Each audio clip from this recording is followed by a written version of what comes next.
নমস্কার সবাইকে। আজকে সকাল সকাল রেডি হয়ে গেলাম আমার ভার্সিটি জীবনে প্রথম ক্লাস করতে। অবশ্য ভার্সিটিটা আমার নয়, এটা আমার ফ্রেন্ডের, কারণ আমার ভার্সিটি ইন্ডিয়াতে, আমার ক্লাস শুরু হবে আগস্ট থেকে। তাই ভাবলাম ফ্রেন্ডের সাথে ওর কলেজে চলে যাই ক্লাস করতে। আমার প্রথম ক্লাস ওর সাথেই শুরু করা যাক। খুব ভয় আছি অবশ্য, যদি ধরা খাই কী হবে জানি না। আমার মতো কে কে তার কাটা আছে এই দুনিয়ায় ভগবান জানে, কৃষ্ণা জানে। কৃষ্ণের নাম নিয়ে ক্লাস করা শুরু করি। প্রথম আমাদের একজন ম্যাম ক্লাস করান। ম্যাম অবশ্য খুবই ফ্রেন্ডলি ছিল, নতুন জয়েনিং করেছে।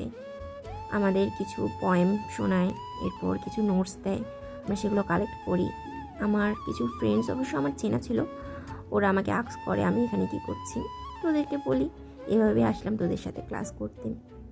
এভাবে আমরা মজায় খুনসুটিতে আমাদের ক্লাস কমপ্লিট করি পরপর 4টা। দুজন ম্যাম এবং দুজন স্যার আমাদেরকে ক্লাস করায়। এরপর আমিও আমার ফ্রেন্ড দুজন চলে যাই কলেজটা ঘুরতে। কিছুক্ষণ কলেজ ঘুরে কুলফি খেয়ে যে যার মতো চলে যাই। এরপর ওয়েডনেসডে কী হবে দেখা যাক।